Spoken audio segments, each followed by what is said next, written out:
ಗಿಲ್ಲಿಯವರ ಬಗ್ಗೆ ಒಂದಷ್ಟು ಜನ ಸೋಷಿಯಲ್ ಮೀಡಿಯಾದಲ್ಲಿ ನೆಗೆಟಿವ್ ಕಮೆಂಟ್ಸನ್ನು ಹಾಕ್ತಾರೆ, ಪಿ ಆರ್ ಆಗಿರ್ಬೋದು, ಮತ್ತೊಂದು ಕಡೆ ಆಗಿರ್ಬೋದು ಅಂತ ಹೇಳ್ಬಿಟ್ಟು. ಬಿಕಾಸ್ ಯಾಕಂತಂದರೆ ಇವಾಗ ನೀವು ಏನು ಹೇಳಿದ್ರಿ, ರಘು ಅವರೆಲ್ಲ ಇಷ್ಟಪಡ್ತಾರೆ ಹಂಗೆ ಹಿಂಗೆ ಅಂತ ಹೇಳ್ಬಿಟ್ಟು, ಇವರು ಕೆಲವೊಬ್ರು ಏನು ಮಾಡ್ತಾರೆ ಅಂದರೆ ನೆಗೆಟಿವ್ ಕಮೆಂಟ್ಸನ್ನು ಹಾಕುವಂಥದ್ದು.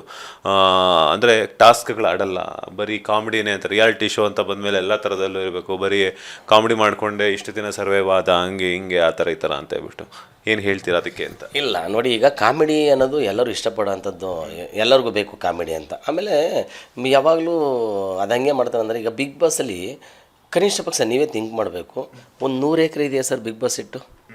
ಇಲ್ಲ, ನಾನು ಹೇಳಿದ್ದು 100 ಎಕರೆ ಇಲ್ಲ. 100 ಎಕರೆ ಜಮೀನಿಗೆ ಹಿಂದೆ ಹಳ್ಳಿ ಇದೆ ಪ್ಯಾಟಿ ಲೈಫ್ ಅಂತ ಒಂದು ಪ್ರೋಗ್ರಾಮ್ ಮಾಡ್ತಿದ್ರು, ಅದು ರಿಯಾಲಿಟಿ ಶೋ ಅಂದರೆ ಒಪ್ಕೊಬೋಣ. ಯಾಕಂದರೆ ಅಲ್ಲಿ ಫ್ರೀಡಮ್ ಕೊಟ್ಟಿದ್ರು, ಪ್ರತಿಯೊಂದು ಗೇಮಲ್ಲಿ ನಡಿಬೇಕಾಗಿತ್ತು. ಆಮೇಲೆ ಪಬ್ಲಿಕ್ ಪ್ರೋಗ್ರಾಮ್ ಅದು. ಆ ಥರದ್ದಾಗಿದ್ದರೆ ಓಕೆ ಅನ್ಬೋದು, ಸೋಂಬೇರಿ ಎಲ್ಲ ಇವನು ಕೆಲಸ ಮಾಡ್ತೀನಿ ಅಂತ.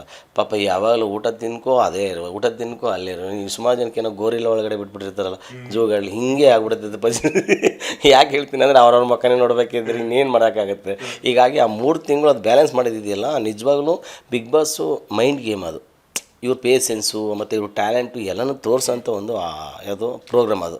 ಹಾಗಾಗಿ ಅದನ್ನೆಲ್ಲ ಬ್ಯಾಲೆನ್ಸ್ ಮಾಡಬೇಕಲ್ಲ ಸರ್, ಅದು ಅಷ್ಟು ಈಸಿ ಅಲ್ಲ 120 ದಿನ ಒಳಗಡೆ ಇರೋ ಅಂಥದ್ದು. ಅಯ್ಯೋ ಕೆಲವ್ರು ಏನಾಗುತ್ತೆ, ಎಷ್ಟೊತ್ತು ಬಿಟ್ಬಿಡ್ರಪ್ಪ, ನಮ್ಗೆ ಬ್ಯಾಡಲೇ ಬೇಡ ಅಂತ ಬಿಟ್ಬಿಟ್ರೆ ಸಾಕಪ್ಪ ಹೊರಟ್ಬಿಡ್ತೀನಿ ಅಂತ ಅಂದ್ಬಿಡ್ತಾರೆ. ಆ ಥರ ಸಿಚುವೇಶನ್ ಬಂದುಬಿಡ್ತಾರೆ. ಅದನ್ನೆಲ್ಲ ಬ್ಯಾಲೆನ್ಸ್ ಮಾಡಬೇಕು. ಬಟ್ ನಾನು ಬಿಗ್ ಬಾಸಲ್ಲಿ ಒಂದು 4 ರಿಂದ 5 ದಿನ ಹೋಗೋಕ್ಕೆ ಮುಂಚೆ ಅವ್ನ ಜೊತೆಲಿ ಕೂತಿದ್ದೆ, ಒಂದು ಒಳ್ಳೆ ಊಟ ಮಾಡ್ಕೊಂಡು. ಸರ್ ಬಿಗ್ ಬಾಸ್ಗೆ ಹೋಗ್ತೀನಿ ಅಂತ ಹೇಳಿದಾಗ ನಾನು ತಬ್ಕೊಂಡು ಅವ್ನ ವಿಶ್ ಮಾಡಿಬಿಟ್ಟು, ಹೊಡೆದಿರ ನೀವು ಹೋಗ್ರಿ ಅಂತ ಹೇಳಿ ಕಳಿಸಿದ್ದೆ. 100% ಹೊಡಿತಾನೆ, ಬಿಗ್ ಬಾಸಲ್ಲಿ ವಿನ್ ಆಗಬೇಕು, ಹಾಗೇ ಆಗ್ತಾನೆ.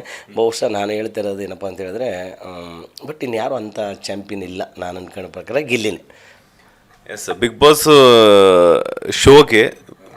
ಶೋಗೆ ಗಿಲ್ಲಿ ಅವರು ಹೋಗಬೇಕು ಅಂದಾಗ ಏನೆಲ್ಲ ಶಾಪಿಂಗ್ ಮಾಡಿದ್ರು, ಎಷ್ಟು ಖರ್ಚು ಮಾಡಿದ್ರು ಅಂತ? ಏನು ಶಾಪಿಂಗ್ ಮಾಡಿಲ್ಲ ಅವನು, ಏನೂ ಶಾಪಿಂಗ್ ಮಾಡಿಲ್ಲ. ಅವ್ನು ತೊಗೊಳ್ಳೋದೇನು 2 ಪ್ಯಾಂಟು 2 ನಿಕ್ಕರು, ಅದು ಬಿಟ್ಟರೆ 3 ಬನೀನು ಫಿನಿಸ್ ಅಷ್ಟೇ. ಈಗ ಅವ್ನು ಎಷ್ಟು ಬಲಿಲಿದೆ ನಿಮಗೆ ಗೊತ್ತಲ್ಲ. ಆಮೇಲೆ ಎಷ್ಟೋ ಜನ ಏನಾಗ್ತಾನೆ, ನೀನೇನು ಬ್ರ್ಯಾಂಡ್ ಪ್ರಮೋಷನ್ ಮಾಡ್ತಿದ್ದೀಯಾ ಹಿಂಗೆ ಸರ್. ಅವ್ನು ನ್ಯಾಚುರಲ್ ನಟ, ಅವ್ನು ಹೆಂಗಿರ್ತಾನೆ ಊರ್ಲಿ ಇವತ್ತಿಗೂ ಹಂಗೆ. ನನ್ನ ರೂಮಲ್ಲೂ ಇರೋದು ಹಂಗೆ. ಒಂದು ಬರ್ಮಾಡು ಅದು ಬಿಟ್ಟರೆ ಒಂದು ಬನೀನು ಹಾಕೋತಾನೆ, ಇಲ್ಲೇ ಮಲಗಿರ್ತಿದ್ದೆ, ಇಲ್ಲೇ ಬಿದ್ದಿರ್ತಿದ್ದೆ, ಏನು ತಲೆ ಕೆಡ್ಸ್ಕೊಳ್ಳೋ ಅವಶ್ಯಕತೆ ಇಲ್ಲ. ಆಮೇಲೆ ನಾನು ಈಗ ಸ್ಟಾರ್ ಆಗಿದ್ದೀನಿ, ಅಥವಾ ನಾನು ಒಳ್ಳೆ ಕಾಮಿಡಿ ಆಗಿದ್ದೀನಿ, ಅಥವಾ ನಾನು ಬಿಗ್ ಬಾಸ್ಗೆ ಹೋಗ್ತೀನಿ, ಯಾರೋ ಡಾಕ್ ಸತೀಶ್ ಅವರು ಬಂದಾರಲ್ಲ, ಇನ್ನು 4 ಲಕ್ಷದ್ದು, ಇದು 5 ಲಕ್ಷದ್ದು, ಈ ಥರ ತೋರಿಸೋ ಸೀನ್ ಇಲ್ಲ ಸರ್. ನೋಡಪ್ಪ, ನಾವು ಸಿಂಪಲಾಗಿದ್ದೀವಿ, ಸಿಂಪಲಾಗಿರ್ತೀನಿ ಅಂತೇಳಿ ಒಂದು ಬರ್ಮುಡ, ಅದು ಬಿಟ್ಟರೆ ಒಂದು ಪ್ಯಾಂಟು, ಅದು ಬಿಟ್ಟರೆ ಕನಿಷ್ಠ ಒಂದು ಬನೀನು ಹಾಕೊಂಡು ಆರಾಮಾಗಿರ್ತಾನೆ. ಯಾರೇನೆಂದ್ರೆ ತಲೆ ಕೆಡಿಸ್ಕೊಳ್ಳಲ್ಲ ಅವರು. ಏನು ಬನಿಯನ್ನು ಹಾಕೊಳ್ಳುವಂಥ ವಿಚಾರ ಆಗಿರ್ಬೋದು, ಅದೇ ಕೂಡ ಬಿಗ್ ಬಾಸ್ ಮನೆಯಲ್ಲಿ ಚರ್ಚೆ ಆಗುತ್ತೆ. ಕಿಚ್ಚ ಸುದೀಪ್ ಅವರೊಟ್ಟಿಗೂ ಕೂಡ ಇದಾಗುತ್ತೆ, ಅವ್ರ ಬಟ್ಟೆ ಇಲ್ಲ ಅನ್ನೋಂಥದ್ದು. ಆಮೇಲೆ ಅಷ್ಟು ಕುರಿಗಳಿದೆ, ಇಷ್ಟು ಕುರಿಗಳಿದೆ, ನಾನು ಅಷ್ಟು ದೊಡ್ಡ ಸಾಹುಕಾರ, ಇಷ್ಟು ದೊಡ್ಡ ಸಾಹುಕಾರ ಅನ್ನೋವಂಥದ್ದು. ಧ್ರುವಂತ ವಿಚಾರಕ್ಕೂ ಜಗಳ ಆಗುತ್ತೆ. ಅದೆಲ್ಲ ನೋಡಿದಾಗ ಹೆಂಗೆ ಅನ್ನಿಸ್ತಿತ್ತು ನಿಜವಾಗ್ಲೂ ನಿಮಗೆ? ನನಗೆ ಭರ್ಜರಿ ಎಂಟರ್ಟೈನ್ಮೆಂಟು. ಆಮೇಲೆ ಸುದೀಪ್ ಸರ್ ಹೇಳಿದ್ರಲ್ಲ ಅದನ್ನು, ಗಿಲ್ಲಿ ನೀವು ಈ ಕಾಸ್ಟ್ಯೂಮಲ್ಲಿ ನೋಡೋದಕ್ಕಿಂತ ಬಲಿನೇ ತುಂಬ ಚೆನ್ನಾಗಿ ಕಾಣಿಸ್ತೀಯಮ್ಮ ನೀನು ಅಂತ ಹೇಳಿದಾಗ ಭಾಳ ಖುಷಿ ಆಗ್ಬಿಡುತ್ತೆ ನಮಗೆ. ಅಂದರೆ ಹಿಂದೆ ಹನುಮಂತ ಇದ್ರಲ್ಲ, ಹನುಮಂತ ಅವರು ಬಿಗ್ ಬಾಸ್ಲಿ ಗೆದ್ದಾಗ ಹನುಮಂತ ಅವ್ರು ಏನು ಹಾಕೊಂಡಿದ್ರು ಬ್ರ್ಯಾಂಡು? ಪಂಚೆ. ಇವರು ಅವ್ರು ಪಂಚೆ ಹಾಕೊಂಡಿದ್ರು, ಬಲಿನ ಹಾಕೊಂಡಿದ್ದಾರೆ. ಸಿಂಪಲ್ ಎರಡೂ.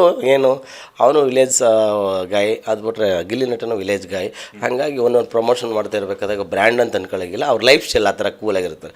ಇಲ್ಲ ನಾನು ಪ್ಯಾಂಟ್ ಹಾಕೊಳ್ಳೋಕ್ಕಾಗಲ್ಲ, ನಾನು ಸ್ವಲ್ಪ ಗಾಳಿ ಇಡಬೇಕು, ನನಗೆ ಪಂಚೆನೇ ಹಾಕೋತೀನಿ ಅಂತ ಹೇಳಿದ್ರು ಹನುಮಂತು. ಅದೊಂದು ಸ್ವಲ್ಪ ಇಶ್ಯೂ ಆಗಿರ್ತಾರೆ.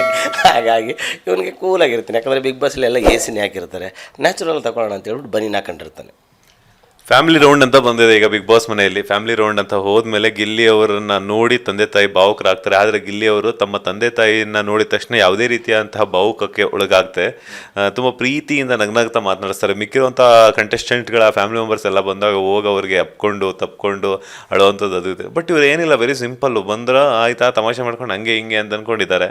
ಸೊ ಆ ಒಂದು ರೌಂಡ್ ನೋಡಿದ್ರೆ ನಿಮ್ಗೆ ಹೇಗೆ ಅನ್ನಿಸ್ತು? ಆ ಬಿಗ್ ಬಾಸ್ ಮನೆಯಲ್ಲಿ ಗಿಲ್ಲಿ ಮತ್ತು ಗಿಲ್ಲಿ ಅವರ ಫ್ಯಾಮಿಲಿಯನ್ನು ನೋಡಿದಾಗ ಎಷ್ಟು ಖುಷಿ ಆಯಿತು ಆ್ಯಸ್ ಎ ಫ್ರೆಂಡ್ ಆಗಿ ನಿಮಗೆ ಅಂತ? ಇಲ್ಲ, ನನಗೆ ಅವನಿಗೆ ಎಷ್ಟು ಸಂತೋಷ ಆಗಿತ್ತು ಅದಕ್ಕಿಂತ ಡಬ್ಬಲ್ ಆಗಿರುತ್ತೆ. ಒಂದು ಸೆಟ್ಗೆ ತಂದೆ ತಾಯಿ ಬರೋದು ಅಂತಿದ್ದಿಲ್ಲ. ಯಾಕಂದರೆ ಅವನು ಪುಣ್ಯವಂತ ಅಂತ ಹೇಳ್ತೀನಿ ಗಿಲ್ಲಿನ.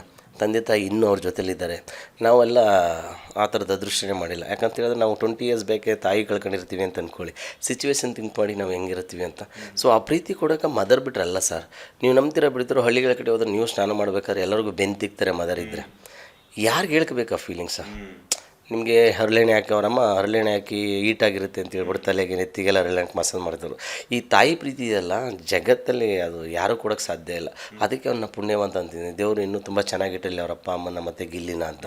ಆ ಪ್ರೀತಿನ ಅಟ್ಲೀಸ್ಟ್ ನನ್ನ ಪ್ರಕಾರ ಗಿಲ್ಲಿ ಕೊಡ್ತಾನೆ ಅನ್ನೋದಕ್ಕಿಂತ ಹೆಚ್ಚಾಗಿ ಅವ್ರು ಎಲ್ಲರಿಗೂ ಕೊಡ್ತಾರೆ ಅವ್ರ ಮನೆಗೆ ಹೋದಾಗ, ಅವ್ರ ಅಮ್ಮ ಮಾಡಬೇಕಾದಾಗ. ಯಾಕಂದ್ರೆ ನಾನು ಅಂದ್ಕೊಂಡಿದ್ದ ಪ್ರಕಾರ ಅವ್ರ ತಾಯಿ ನಾನು ತುಂಬ ಹತ್ತಿರದಿಂದ ನೋಡಿದ್ದೀನಿ ಅವ್ರ ಅಪ್ಪ ಅಮ್ಮನ. ಅವ್ರು ಮಾತಾಡೋ ಒಂದು ಭಾಷೆ ಮತ್ತು ಅವ್ರು ಮಾತಾಡೋಂಥ ಒಂದು ಸ್ಟೈಲ್ ಇದೆಯಲ್ಲ, ಇದು ಒಳ್ಳೆ ಮನಸ್ಸಿರೋಂಥವ್ರಿಗೆ ಮಾತ್ರ ಸಿಗೋದು ಅದು. ಅದರಲ್ಲಿ ಗಿಲ್ಲಿ ಪುಣ್ಯವಂತ ಅಂತ ತಾಯಿ ಪಡೆದಿರೋದಕ್ಕೆ. ನಾವು ಇನ್ನೊಂದೇನಪ್ಪ ಅಂತ ಹೇಳಿದ್ರೆ, ನನಗೆ ಮಾತೇ ಬರುತ್ತೆ ಇಲ್ಲ ಅಂತ ಆ್ಯಕ್ಟಿಂಗ್ ಮಾಡೋದು. ನಮ್ಮ ಅಪ್ಪ ಅಮ್ಮ ನೋಡ್ಬಿಟ್ಟು, ನಾನು ಅಶ್ವಿನಿ ಮೇಡಮ್ ಅವ್ರು ನೋಡಿದೆ ಒಂದು ಸಲ, ಹಿಂಗಂತಾರೆ ಮಾತೇ ಬರೋಲ್ಲ ಅನ್ನೋ ಒಂದು ಫೀಲಿಂಗ್ಸ್ ಇರುತ್ತೆ. ಅವ್ನು ಏನಿಲ್ಲ, ಅಪ್ಪ ಅಮ್ಮ ಬಂದರೆ ಓಕೆ ಬನ್ನಿ ಕೂತ್ಕೋತಾನೆ ಆರಾಮಾಗಿ ಮಸಾಜ್ ಮಾಡಿಸ್ಕೊಂಡು ಒಂದು ಕೋಲ್ ತಗೊಂಡು ಅವ್ರು ನೋಡಿ. ಅಂದರೆ ಅದು ಒಳ್ಳೆ ಗುಡ್ ರಿಲೇಷನ್ಶಿಪ್ ಇದ್ರೆ ಮಾತ್ರ ಆ ಥರದ್ದೆಲ್ಲ ಬರುತ್ತೆ ಹೊರತು ಇಲ್ಲಾಂದ್ರೆ ಖಂಡಿತ ಬರೋಕ್ಕೆ ಸಾಧ್ಯನೇ ಇಲ್ಲ. ಅದು ಅಪ್ಪ ಅಮ್ಮನ ಜೊತೆಗೆ ಆ ಥರ ಬಾಂಡಿಂಗ್ ಇದ್ರೆ ಮಾತ್ರ ಅದು ಬರೋದು. ಬಂದ್ರೆ ಓಕೆ ಬನ್ನಿ ಕುಳೇನವ್ರೆ ಅಂತ ಹೇಳ್ಬಿಟ್ಟು ಮಾತಾಡೋದು, ಕಾಮಿಡಿಯಾಗಿ ಅವ್ರ ಅಪ್ಪನ ಮೇಲೆ ಹೆಗಲ ಮೇಲೆ ಕೈ ಹಾಕೊಂಡು, ಸೊ ಅಷ್ಟು ಆ ಬಾಂಡಿಂಗ್ ತೋರಿಸುತ್ತೆ.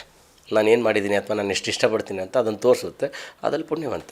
ಲೇಟೆಸ್ಟ್ ಹಾಗೂ ಇಂಟ್ರೆಸ್ಟಿಂಗ್ ಸುದ್ದಿಗಳಿಗಾಗಿ ಬಾಸ್ ಟಿವಿ ಕನ್ನಡ ಚಾನೆಲ್ನ ಸಬ್ಸ್ಕ್ರೈಬ್ ಮಾಡಿ. ಹಾಗೆಯೇ ಬೆಲ್ ಐಕಾನ್ ಪ್ರೆಸ್ ಮಾಡಿ. ಇದರ ಜೊತೆಗೆ ಫೇಸ್ಬುಕ್, ಇನ್ಸ್ಟಾಗ್ರಾಮ್, ಎಕ್ಸ್ನಲ್ಲೂ ಮಿಸ್ ಮಾಡದೆ ಫಾಲೋ ಮಾಡಿ.